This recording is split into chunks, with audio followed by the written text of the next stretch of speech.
All right. Welcome everybody today. To our workshop today is going to be success and discipline. My name is Chris Pender. I'll be your presenter today. I'm from FamCom, Families, Communities on the Move. I work with every population from preschool to prison. This is the last one in the series. This is the last of yours in the series. I just want the last one of mine in this series. But hey, I want to say thank you for joining us today. And hopefully you'll get something out of this. There's two things I want you to think about as we go through this today. One, think about what does success mean to you? What does it look like? What does it feel like? A lot of times people want to be successful, but when you dig deep into it, they don't know what that means. They cannot give you a good answer. The second part is happiness. What does happiness look like to you? Because they go hand in hand. They go hand in hand. Those two questions are questions I need you to think about as we go through this. My slogan is do better to be better. I say it a lot because a lot of us, we want to be better, but we don't want to do better. And what I mean by that is destiny is a matter of choice, not chance. If you keep making the same choices, you're going to get the same results. If you keep doing the same thing over and over again, the same thing's going to happen over and over again. So part of success and discipline is about breaking old habits and establishing new habits. So here we go. First of all, you have the power. A lot of times when I talk to people and they talk about being success or even discipline, they come up with all these different things. Or I don't want to say excuses, but there are excuses. So why this can't happen? Why this can't happen? Or I can't do this, I can't do that. You have the power for change. You do. You just got to make decisions that you really want to do something. If you decide something is really worthwhile, you'll make exceptions to it. I give you the perfect example. If it's that show you want to watch on TV, you make sure you're home or you make sure you record it so you can watch it. You do whatever it takes to see your favorite show, reality TV, whatever it is. You got to make that same effort. You got to have that same tenacity if you're trying to be successful in whatever it is you decide to be. You got to make a point and be purposeful about it. So you do have the power. Success and discipline. Here we go. First thing you got to do is you got to think bigger. Most of us never gain success that's fulfilling because we think too small. We do. We think too small, man. If you want to be successful, you got to think bigger. For instance, if you have an opportunity to make $1 million, why would you sell it for $500? You know, most of us, we think in a $500 range and not thinking how truly successful we really want to be. And are we willing to put the work in to be successful? So you got to think about that. Here's a few questions to consider. One, how do you define success? I already talked about that. Have you defined it for yourself? Have you defined it for your children?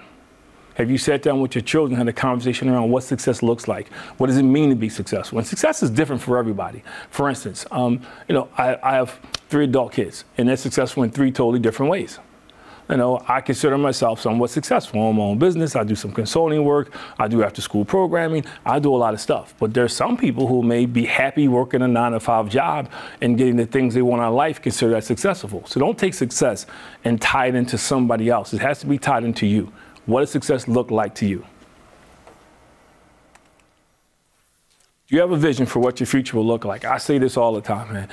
Everybody should have their own personal vision statement. And what I mean by that is you should write a brief paragraph about where you see yourself in the future. Everybody should have it. I have one for me. I have one for my marriage. I have one for my organization. You should have it because that is your reference point. When you get tired, you get frustrated, you can go back to it. That also will keep you on track. So you should develop a vision statement for yourself. If you're not quite sure what it is, Google it, look it up. They'll give you a template. You should have one for yourself. It can change, but you need to have a vision for your life because you can't be successful unless you have a plan to get there, and the vision will help you get there.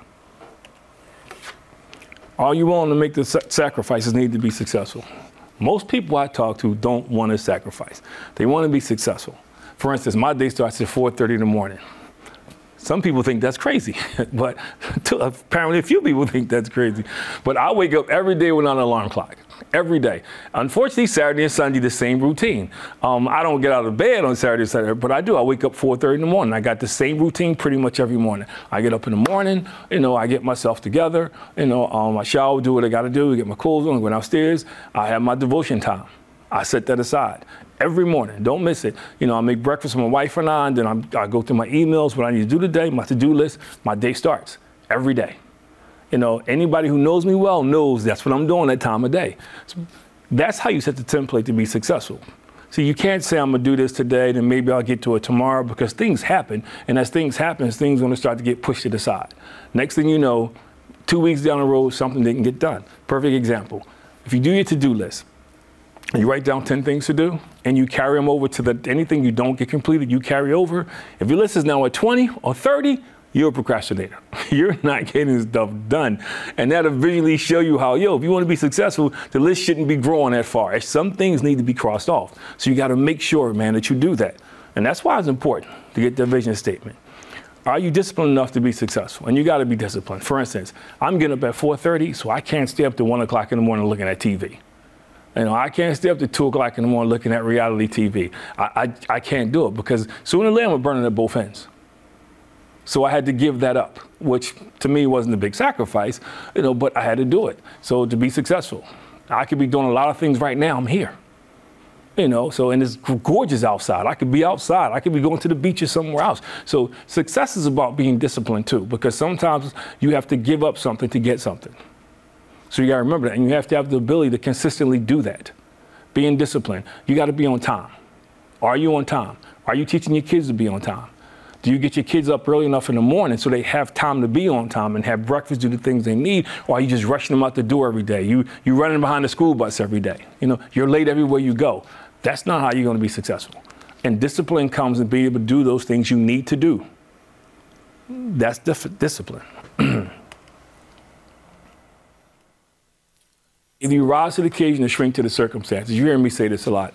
My father used to say this to me whenever I went to him. I say, Dad, I would talk about this problem or that problem. He would say, you have two choices, son. Either you rise to the occasion or you shrink to your circumstances.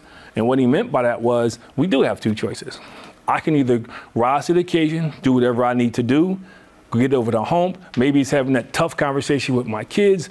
Maybe it means I have to kind of step up to the plate to do something different, or I can shrink to my circumstances. I can quit. Too many of us quit. And a lot of times you quit right before the breakthrough comes. So you got to choose to rise to the occasion and not shrink to your circumstances, because life is going to happen. Life is going to get in the way. But if you want to be successful, you got to understand that. And you got to be disciplined enough to know when things happen, you still got to stay the course. You see, I got the picture of the chessboard on the side. Life is just like a chess game. In checkers, you just kind of jump, you move things around. When you get to chess, you got to be strategic. The knight can go this way and that way. The rook can just go this way. The queen can go all over the board. The king can move one space at a time. You have to know that to win at the game. So it's the same thing in life. You got to know the rules. You got to figure out what you're trying to do, what's the best way to get there, and how can I be successful at it. Too many times we just move, we get a whim or an idea, and we just move. How you doing? I'm doing okay. Well, I'm living day to day. You weren't meant to live day by day. You exist day by day, but every day should have a purpose. Every day should be leading you closer to your dreams, not further away. And if that's the case, then you're not going to be successful, and you definitely are not disciplined. So you got to remember, the decisions you make today will impact your tomorrow. I said this in the last session. I think a lot of times individuals, if you married, if you have children, plan on having children, the decisions you make are generational. And what I mean by that is I made decisions before my kids were born that impacted them.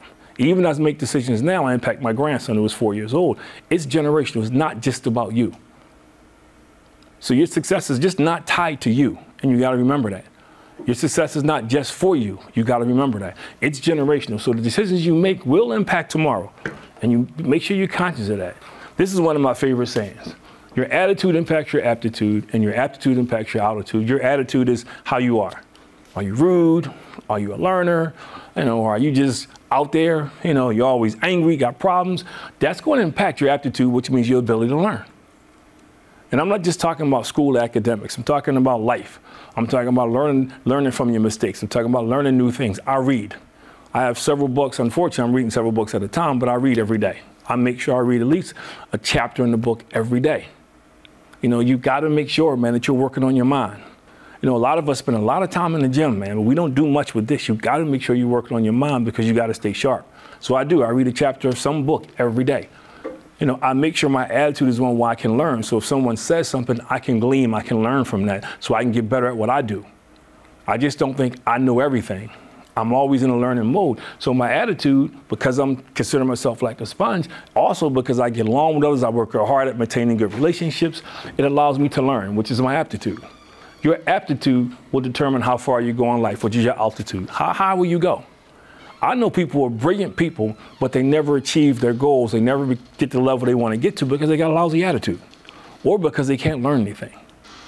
You try to explain something to them, or they think, I know. Before you finish talking, they're telling you, I know. Nobody knows everything. In order to be successful, you got to make sure, man, that that your attitude lines up with your aptitude and it lines up with your altitude.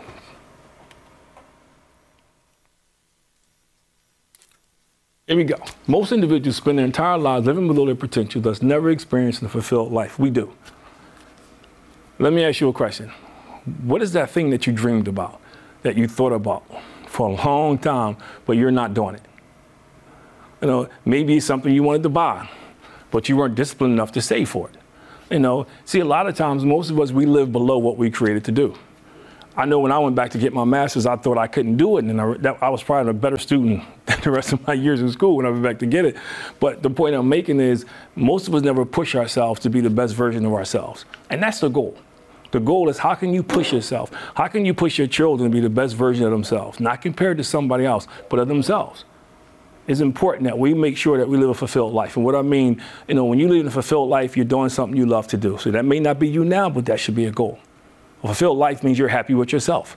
You're not looking at yourself and other people saying, man, I wish I could have that, wish I could have that. I'm cool with who I am. I'm cool with what I have. If I want more, I got to do what I need to do to get it, but that's not going to define who I am. So we got to make sure that we stay on path with that. Your ability to think bigger than your current situation is the key to you reaching your full potential. And it is. A lot of times we think just enough. I'm saving for a car. The car costs $10,000. I'm just going to save $10,000. Well, what about insurance? Insurance varies on an automobile. You got to put gas in it. A lot of times when you do your budget, you budget just enough, but you don't budget for miscellaneous expenses. Like sometimes something is going to go wrong. So you got to think bigger. You got to start thinking outside the box. And unfortunately or fortunately, I've been like that my whole life. Sometimes it causes a creative problem because when you think bigger, you think different, and everybody can't handle that. But you got to teach your kids to think bigger. And what I mean by that, teach them to see past high school. It's not just enough to go to high school, get decent grades. What's next in life? What do you want out of life? How are you going to get it? What is it going to look like? Where are you going to live at? Same to you as a parent. You got to think about yourself. Where do you see yourself 5 years from now? What is retirement going to look like? I just got a brand new set of golf clubs. I know what my retirement's going to look like, and I can't wait. But you got to start thinking like that. A lot of us, we wait and we react to stuff instead of being proactive. So you got to make sure you're thinking bigger. Success and discipline don't get drawn off course. What I mean by that is sometimes we want to be successful, and sometimes we may be disciplined, but we get drawn off course. Maybe somebody throws you a hiccup in the family, and they tell you can't do it. So now you're doubting yourself. Maybe it's taking you a little longer than you thought it would take. Maybe your kid is not picking up that subject as fast as you thought he could. You still got to work with him or her as best you can. You still got to stay with them. I got this saying, keep pushing the stone. You still got to make sure you keep pushing the stone with them. Don't get drawn off course for minor distractions. Or, maybe he or she didn't do well on the test. It's not the end of the story. Maybe you're not where you need to be right now. That's not the end of the story. Maybe your son or daughter had to go to summer school. That's not the end of the story. So don't get drawn off course because there are bumps in the road. A lot of us, I'll give you an example. We'll go to a restaurant and the service is lousy, but we'll go back. We don't give up on it. We'll eat a hamburger somewhere, maybe get sick, and then we just go to another hamburger place. But when it comes to life, we quit. You cannot be successful and quit. This is a street sign. I grew up in North Philadelphia. It's a neighborhood where I grew up at. If you Google it, it's not that good a neighborhood. But one thing I always thought was that I was going to overcome my neighborhood. I wasn't going to let my neighborhood define me or where I came from. Individuals who think bigger never get trapped by their environments.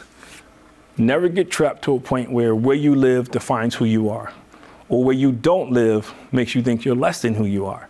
You got to think bigger. You got to think, okay, this is my situation right now. It's not permanent. It's not permanent. I grew up in North Philadelphia in a row house. I laugh and joke about it. If somebody cooked beans, I smelled beans. If they had a party, I had a party, because the walls of that thing, everything came through. But I knew I wanted more than that. And I have friends who laughed at me. I have family members who laughed at me. But I always thought outside the box. I never let where I came from define me. When I went to college, it was so funny. It wasn't funny, but I remember meeting my college professor, one of my college professors, and he found out where I was from. And he was like, well, what are you doing here? Because I went on an athletic scholarship, and he was like, well, you don't really belong here. Like, how did you come up with that? Because nobody succeeds where you're from.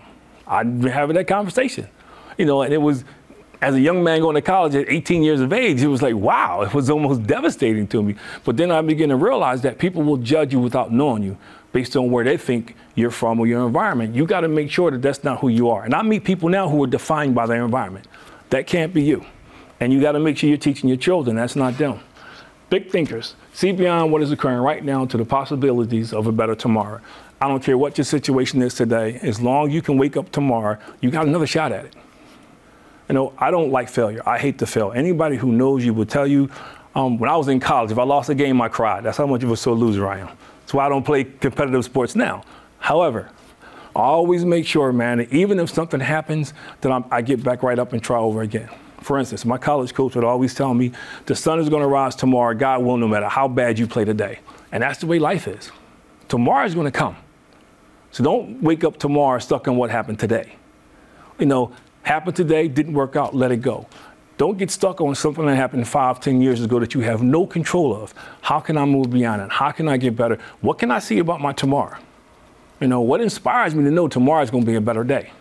And I'm always thinking about, okay, how can it get better? How can it be this? How can it be that? I never once sat back and said, man, I'm quitting because the day was a bad day. Because I guarantee you, if you think like this, you're going to have a lot more good days than bad days. And it's the same stuff, the conversation you need to have with your children. You need to tell them the same thing. Successful individuals have a disciplined routine. I talked about my routine, 4:30 in the morning. Every day, pretty much. 4:30 in the morning, I'm up. I'm usually in bed by 10 o'clock most nights. I make sure I read every day. I make sure I do my devotions every day. And I make sure I do my to-do list every day. And I also make sure I do something for myself every day. Every day I make sure, even if it's just kind of sitting down and chilling, take 10 minutes out, put myself in timeout, listen to music, just meditate. I always make sure I do something for myself. And you have to be purposeful about it. See, people who don't have a routine, you can't be successful because you don't know what you're doing. You're all over the place. And a lot of us, we've raised our kids the same way. You got to have a routine. Your kids get out of school, they come home, maybe you give them a snack or whatever, you know, maybe you give them a half-hour break. They need to get in the homework, get it done, then you give them the free time. That needs to be the routine because you're training them up. When they become adults, they know what the routine looks like. They know I got to be to work at a certain time. So if I got to be to work at 9 o'clock and it takes me an hour to get to work, that's 8 o'clock. I need to get up at 7 o'clock so I can have breakfast, so I can get a shower, so I'm not running 200 miles an hour. They get into a routine. So when they become adults and they get a job, they can function properly. Or if they go to college and the first time they're on their own, they already have an established routine. They're not sleeping until 11 o'clock and they got a 9 o'clock class. You know, they're not staying up to 4 o'clock in the morning knowing they got a 7 o'clock class in the morning. So you got to make sure your kids have a routine, and you need to have a routine. Everything we're talking about, you need to model for your kids and have conversations around it. What comes to mind when you hear these words? Success, the accomplishments of an aim or purpose. That's the definition of success. So as we go through this, I want you to think about it. Discipline. Discipline is the ability to control one's behavior, actions, or impulses according to a set of rules, standards, or principles. So if you put these two together, this is what I want you to think about. Success and discipline, the ability to control one's behaviors, actions, or impulses according to a set of rules, standards, or principles to accomplish a goal or purpose. That's what success and discipline looks like when it's combined. Your ability to be disciplined enough to control yourself. How you control your anger. I've been on jobs where people lost their jobs because they got angry. I've been on jobs where people quit because they got emotional, and then they came back and tried to get the job back. You know, I've seen couples cuss each other out, and then they're trying to figure out how to fix things later on. So we got to make sure, man, that we can control our emotions, that we are in control of our emotions. Our emotions are not controlling us.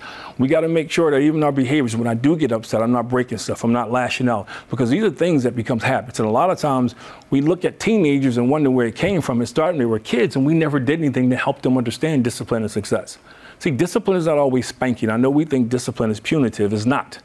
Discipline is also having that routine and disciplining your mind to think certain ways to think about success.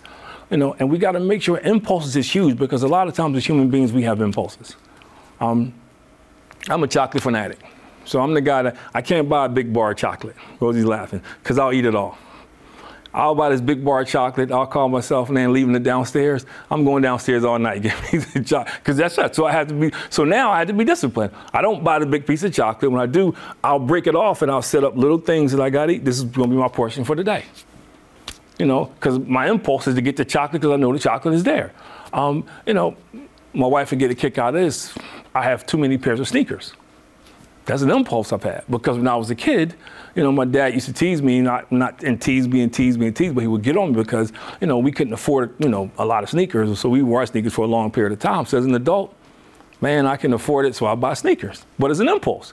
You know, every time we go to the outlet, I'm in the Nike store, the Reebok store, my wife got to grab my hand, we got to keep walking, because the impulse is for me to go get some sneaks. So I got like this whole 3-story rack of sneakers at home, you know, and I wear them. My kids like, when you get them? I had these for 3 months. That's not a good input, that's an impulse that can get you in trouble. And you see how I started out being innocent because it was something I couldn't do as a kid, to now it's like an impulse. So we got to make sure we're controlling those things. And another thing is standards. What standards have you set for your children and set for yourself? That's important. You need to have standards. When I was raising my children, they understood, man. Their job was to go to school, get the best possible grades they can get, don't get in trouble. They weren't allowed to talk back to teachers, to talk back to adults. That was my job. That was for me to handle. I had the standard, and my kids understood the standard. They also understood the consequences if you break the standard. But you got to set a standard. You got to stop sending our kids out the house without a standard, and we wonder why they behave that way. Have you ever sat down and discussed expectations with your kid? This is what I expect from you. You know, chores. My kids had chores. Kids don't do chores now, but they had chores. Yo, when you come home, trash day is Tuesday. When you come on Monday, you get the trash together, you put it out on the curb. That's one thing we did. That was the rule. You know, if you had laundry day, you had to make sure all the stuff with the laundry bins with stuff was sorted, white colors. That was the goal. You know, keep your room clean. Those were the expectations. They understood that. And I believe, pretty sure, that's why my kids are pretty successful today, because they grew up with a routine. They grew up with discipline. They grew up with standards. You know, even when it comes to dating. You know, I always talk to my kids about, you know, you should not be dating somebody that you don't want to invest time in. You know, standard. What's your standard for yourself? Do you ever standard about getting to work on time? Do you ever standard about the type of work you turn in? You know, do you ever standard about the things you do? Because if you don't, and you're not modeling for the kids, they're not going to get it. They're not going to get it. So it's important that you do have a standard. And you say no at the appropriate time. This is the hard one. I do workshops with people all the time, and they can't. You know, and as parents, we got to say no to some stuff too. And when my kids were little, I had friends who would go out and they would go on these trips and do all kind of stuff. And, you know, we felt our kids were too young. So we wanted to invest that time and spend time with our kids. And it paid off, because as adults, we still go out to dinner. As adults, we get together every month. We do stuff. We have a relationship. You know, yeah, some things I had to say no to because I wasn't saying when I was married. Even in my profession, what I do now. You know, when I first started doing this, I had friends who would go out and do a lot of crazy stuff. I can't do that because I need my clearances. I need to get into school. Nobody's going to hire me if I got a bad reputation. You know, so I had to say no. You know, even now I have a few single friends and they want to stay out. They want, hey, you want to go out? I got to say no. You know, you have to learn to say no at the appropriate time. And even with your children, you got to sometimes be the guy that says no. You can't do that. I don't care if your friends are staying out to 10 o'clock, 11 o'clock, 12 o'clock at night. No, you can't do that. I don't care if your kids are not doing homework, so when they get in, this is the time frame we're going to do it. These are the rules, these are the expectations in my house. You got to know when to say no. And sometimes no can also mean not right now. So you can explain it. No doesn't always mean no indefinitely. It can mean not right now. You got to make sure you teach your kids that no is okay. You know, because everybody is not going to say yes. So I think it's important that we understand that. Success and discipline, ability to overcome distractions, see yourself as being successful, and believe you have what it takes to win. And this is about winning. You know, for me, everything's a competition, so I use win a lot, but it is. You know, life is about winning. Life is about you being the best version of you can possibly be. That's success. Doesn't mean you're going to be a millionaire, but it means you've exhausted everything in you to be the best version of you. You know, what are you reading? What are you looking at on TV? What are you investing your time in? How much time you invest in your children? You know, do you go to back to school night? Are you in conference with your teachers? You know, is it a village? In the last workshop we talked about, it takes a whole village to raise a child. You know, are you a part of a village? Because that's important to be successful. Regardless of what may be happening around you, regardless of what may be happening to you, think bigger. You can't allow yourself to get distracted. You can't. You know, sometimes things happen that we can't control. You know, there's times you've been outside and it started raining, you didn't have an umbrella. You didn't quit and shrivel and just go away. It happened, you couldn't control it. Sometimes the best laid plans, things get a monkey wrench. There's times I sat down, I did a schedule, I'm gonna do this, I'm gonna do this, I'm gonna do that, and I built my budget around it, and somebody came back and says, nah, we need to do it another time. I had to cross it off, I had to keep moving.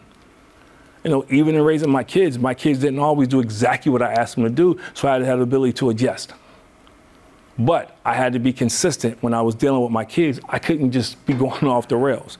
You know, my kids laugh and joke now because there are things that I said to them that they remember, they repeat.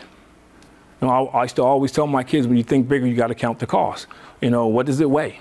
You know, are you willing to pay the cost?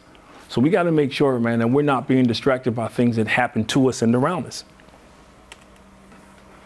Thinking bigger means make a choice and not settle for mediocrity. Mediocrity is something a lot of us settle for.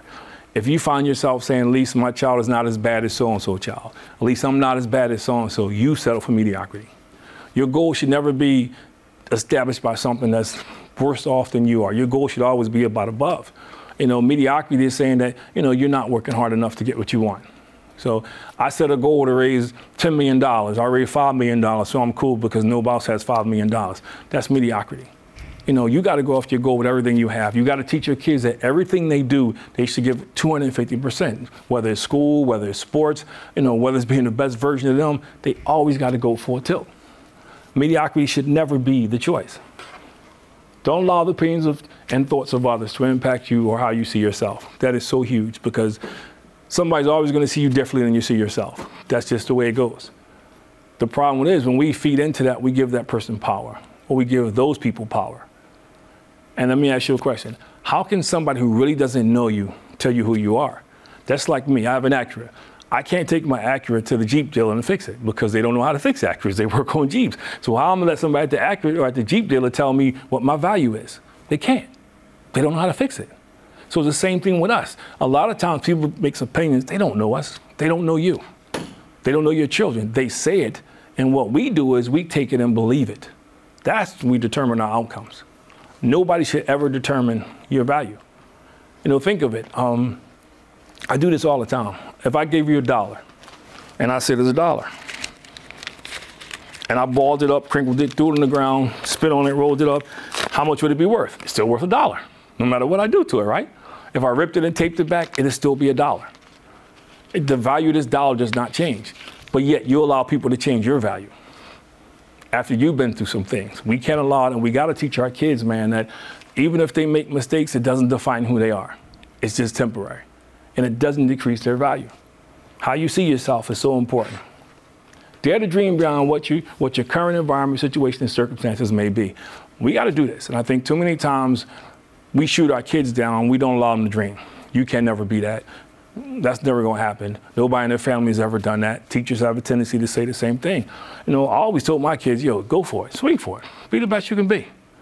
You know, I remember when I was in high school, and there was a particular athlete had a commercial out, and I didn't agree with the commercial. I wrote a letter to him, and everybody thought I was crazy. Well, actually, I heard back from him. He really didn't care about my opinion, but I heard back from him. You know, we got to think bigger, man, and we got to take chances. We got to dare to dream, man. I always wanted to live in a certain place, and I do now. You know, I always wanted to be able to travel. I can travel now. You know, you got to think bigger, even if your friends are telling you can't travel. And even your friends are telling your kids, man, that nobody in your family's ever go to college. They can still go to college. You know, I started a janitorial company with a mop and a bucket out of my house.